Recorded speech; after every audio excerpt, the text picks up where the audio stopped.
Recording has been started. So it is the end of, let's see, March, I believe is the name of that month, because I always get these two, May and March, mixed up. Either way, that means we are doing an update on my Blender stuff, as per usual, as tradition. And what do we start with? We start with the heads. What have I done this month? I've done more heads. Let's see here. What have I? Unmotivated. Fantastic. New reference. Yeah. It looks very... I don't remember which reference it was. Let's see here. Not that one. That one. Is a little bit more... I don't know, stylized, I guess. Which is probably reflecting over here in this one. It's a little bit, I guess, aggressive in the shapes or whatever. I don't think I stuck around with that one for too long. New method, less references. O face, yeah. Need more egg. So basically, I watched a video on. Oh, hello. Oh. I watched a video on beginner mistakes in Blender by Speedchar. If you've done character arts and learned stuff, you've probably seen Speedchar. I'm not sure if you watched any of his work, but you've probably seen his YouTube at some point. And he made a little tutorial on how, or not a tutorial, he showed like beginning mistakes, and he was talking a little bit about the mouth. I guess I could just a little bit quickly do here. Just, I don't know. So what I like to do is, let's see. When I make mouths, I like to make it like a smile first, and then dig out like this. And then you just kind of like start sculpting there. And what he mentioned was that people often end up with these duck lips, which I had a problem with for a while.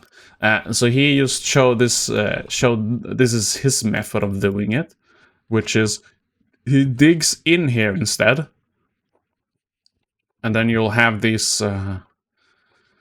You see the lips are taking shape now, but without like extruding. They're still flat. So you still have you still get this kind of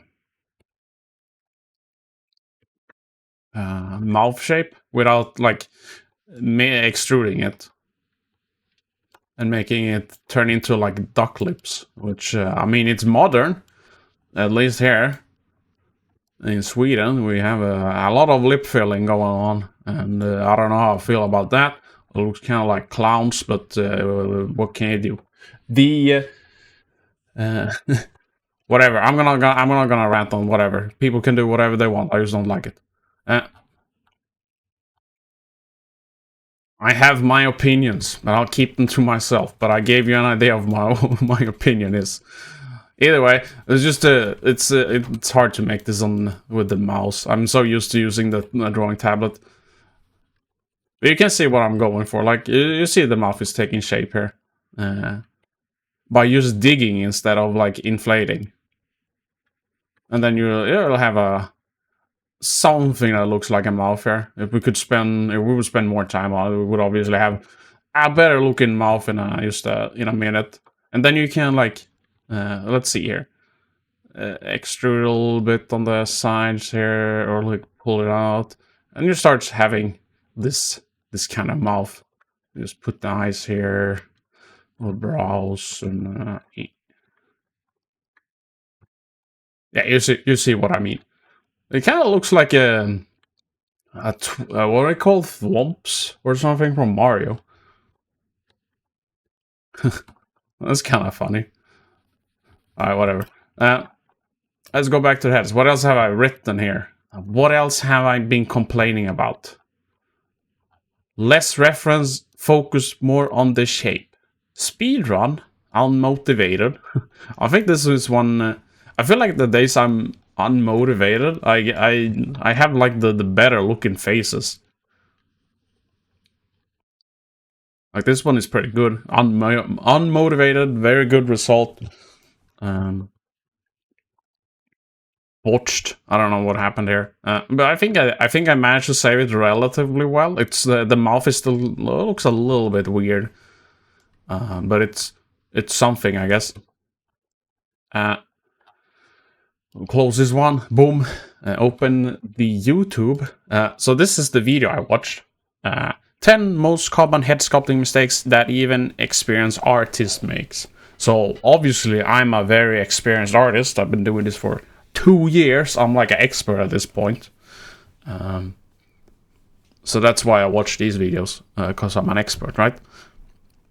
So he covers a bunch of stuff here. I think this one is definitely worth watching if you are doing heads or like been sculpting for a while and like wanna see if there's something you can recognize in your own workflow that you are like, is something here he's talking about something you can like resonate with, like, oh hey, I do that mistake, maybe I'll think through what I'm doing and do something else about it, which obviously helped me. I had the egg shape of the head he talks about. I'm still working on that. I get very like circular heads instead of egg heads, so that's definitely something I'd say is worth watching. Even if you're like me, I wouldn't doing a couple of heads, or you're like, I'm not an expert obviously, but you know, intermediate or whatever. And then we'll go on to the next one. We'll look briefly at this one before the end of the last month. I wasn't done. I don't think I had the scene done and stuff. Let's see here. Go with the wireframe first. No, not face oriented. Wireframe. Can hide that.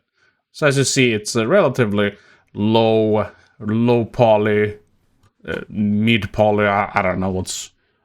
It's not low poly, but it's not high poly either.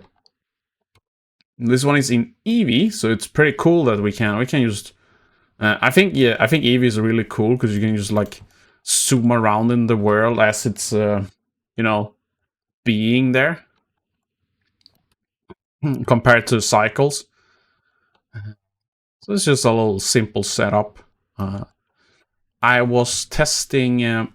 For this one, I was testing something where you align the. Why is the? Oh, never mind. I guess we'll go to the UVs. I was testing something called like align horizontally and shit, because you see my UVs are very like mask and hat, like they're very like square.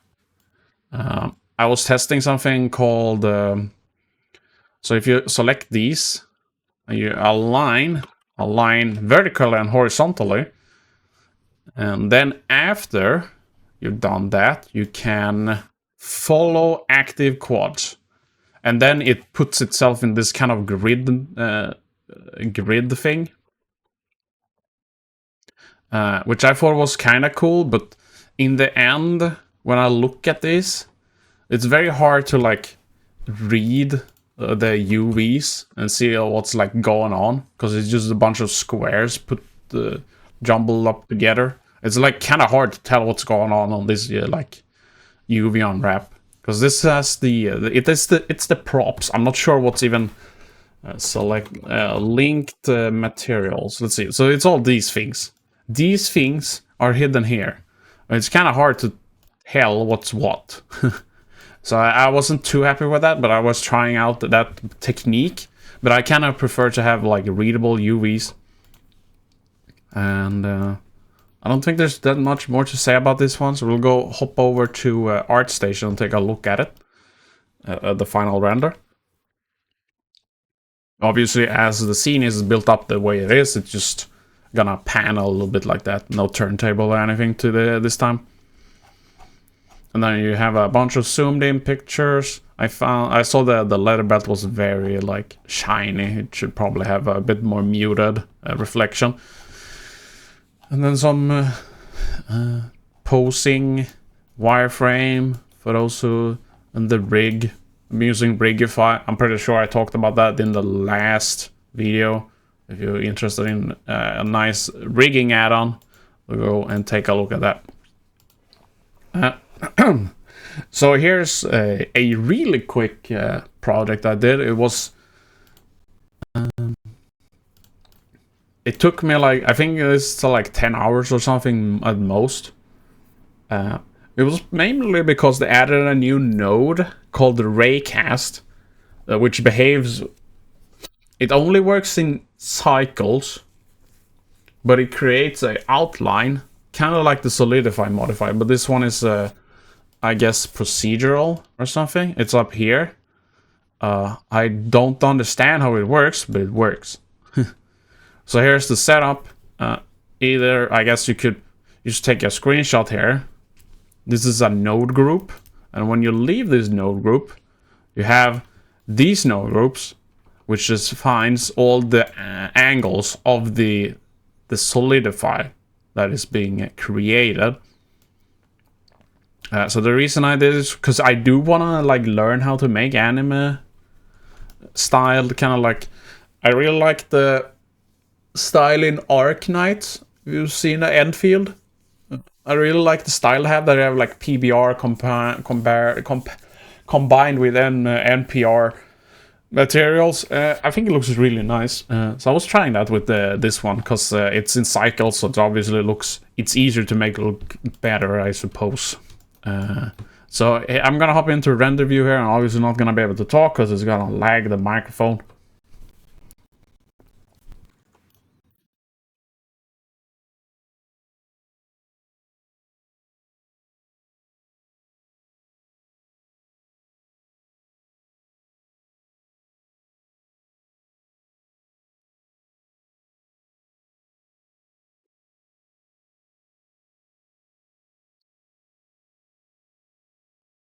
So as you can see there, this is controlling the outline. So you can make the outline. This one is the outline on the x-axis, I believe, and this is the outline on the y-axis. So this one, so this bottom one is controlling the shadow, the outline going here to here, these two. And then you have this two, which controls the x-axis, which is, yeah, over there to there. Yeah, and I think this is the z-axis, which is, yeah, it just controls, which I don't need the one of them. And then it just plopped into a mix shader and all that other shit, which is hand-drawn textures. They're relatively simple. The UV is on, like the UV is simple and stuff. Everything's hand drawn, and I wanted to.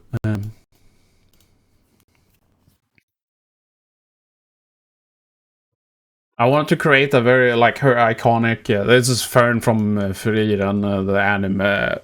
Either you know, if you're into anime, you know what this anime is, and if you don't, or if you're not into anime, you probably don't even care. She has just a very typical angry face. It's very common in the show, which I wanted to create. The main project, the main idea with this project was just to make the Solidify modifier because it was a new node. I don't think I even talked about where is the Raycast. Where is the Raycast node? Is it in the group? There it is. Yeah, it is hit. If it's hit from the outside, it's gonna reflect whatever is going on here. On the outline here. It's just I don't understand. I'm not very good with nodes. I understand them somewhat, but this is like beyond me. But again, I have another video for this one. Let's see here. CG Matter, a guy who's also very good. With he's the node guru, right? He's really good at with this node stuff, which I don't understand at all. So that is that project. I'll link this one in the bottom. And then we'll go over this one. Sylvanas from World of Warcraft. Who would have thought I would make something World of Warcraft related once again? I had more. I tried to focus more on face, ear, like more readable UVs. They're still kind of ugly. I'm not sure what happened here. Pants, base color. Yeah, it's just a bunch of stuff here. We're gonna look at this one in on ArtStation. I mean, I'm not sure if I did anything like if there's anything special with this one. I guess it's this one I made a little bone constraints and shit. It was pretty fun. Ooh. A real closely one. We are gonna look at it here. I'm not sure if there's anything technical or anything I wanna really talk about for this one. It's just a fun project, I guess. It took a long time to make it, and it was pretty. I enjoyed making this. I got to work more on anatomy as well because of well, she's showing a little bit more skin, so that's good. So I got to work more on the anatomy, trying to make it good. I think her hips are a little bit wide. I think her ass is probably a little bit too big. What can you do? What can you do? And there's the rig, some UV samples. Listen, I can't help that. It just ended up like that. I don't know what to say. I did nothing wrong, okay? And then the final one. This one is I'm really happy with. Really proud of this one. I finished this one yesterday, so I have the render used. I rendered it yesterday and all that stuff. And this one is I'm really satisfied with this one because I put more stuff together. So like the spider, obviously it's its own thing, like that.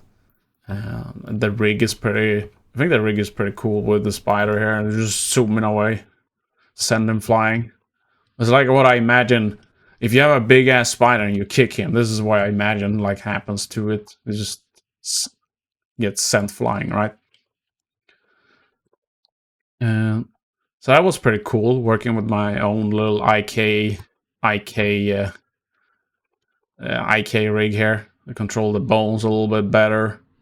See, they're a little bit squiggly there, but it doesn't matter because it's not gonna pose like this anyways. It's just gonna be going inwards here, and here we don't have any problems.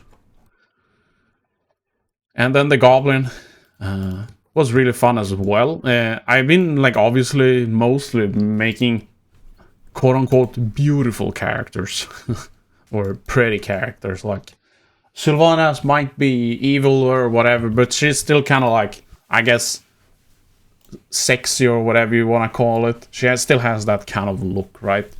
And Fern, I guess, is cute in the cute sphere.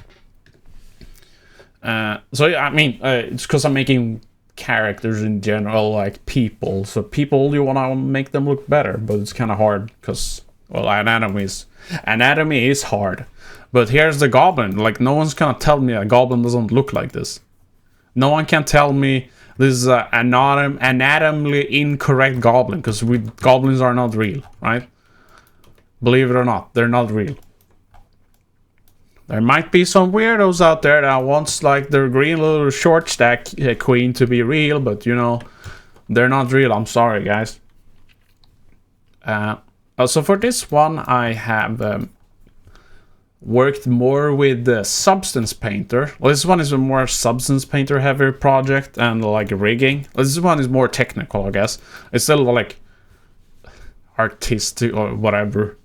Still, I mean, I still made it, but I worked more in Substance Painter and more with the rigs and stuff in this than like on the stuff itself. The stuff itself took longer time, but I spent more time learning Substance Painter, basically. And with that, I have another video. This one with AB Leal 3D. He has been getting a lot of pop. This video is 2 years old, and when he posted this one, he said he had 3,000 subscribers, and now he has 75,000, which is definitely well deserved. I think I hope he maintains a good quality on his like videos, because I feel like a lot of videos nowadays are like this quick and dirty, get this rig done, get this thing done, get that done, and you know, you just put it in, put it out. Like you just this guy explains what is what and how it works. And I think this is it's very important for tutorials. It's not just like I can explain how to make a normal map really fast, but you're not gonna understand how the normal maps work or what it does or why it does and how you just get the result, right? And that's not the I don't feel like that is the important thing of a tutorial. The tutorial needs to be speaking to you and explaining to you what you're doing and why you're doing it and what the result is and like the entire like flow of it. So here's the final render of that. Holy, what is going on there? Furry character stylized base mesh with topology. $3. All right. Either way, how do I hide it? All right, whatever. Yeah, here's here's the render. Obviously spider and scary and stuff, but that was pretty fun to make the spider. Since, well, I've mainly just been making human-shaped creatures.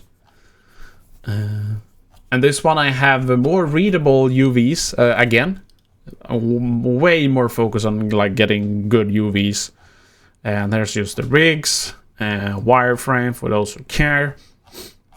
And I do believe that is all I have to talk about this month. Which apparently is 23 minutes. So I don't want to keep anyone... I've been yapping a little bit here. All the videos I talked about in the video is going to be in the description. And I will see you guys at the end of next month. Take care, everyone. And I'll see you later.